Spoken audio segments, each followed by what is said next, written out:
Christine, nakalabas na matapos sagupitan ang malaking bahagi ng bansa, ang severe tropical storm Christine F na may international name na TRAM matapos nitong hagupitan ng Bicol Region, Northern Luzon, Central Luzon, Metro Manila, at Calabarzon at iba pang parte ng Luzon at Eastern Visayas. Napanatili nito ang lakas nito habang kumikilos pa kanluran. Tumataas ang posibilidad na bumalik ito sa PAR next week dahil sa posibleng interaksyon sa isa pang bagyo.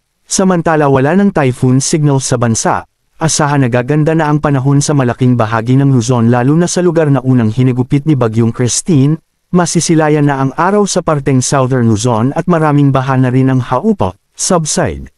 Bukod sa baha maraming puno ang natamba na nagdulot ng kalat sa lansangan pati kabahayan marami ding nasira, maraming kalat ang magaganap ngayong araw.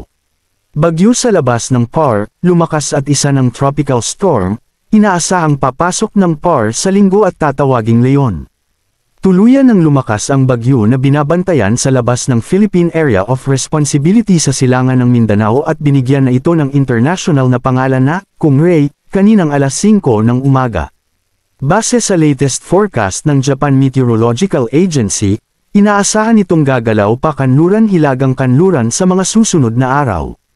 Samantala, sa huling ulat ng PAGASA kaninang 3 ng umaga, nanatiling tropical depression ang nasabing sama na panahon.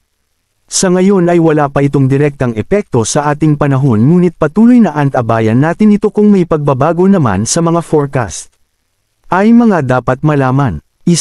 Si Kungray ay wala pang direktang epekto sa panahon ng ating bansa. 2. Inaasahan ng onti-onting itong paglakas at posibleng umabot ng severe tropical storm sa October 30 local time. 3.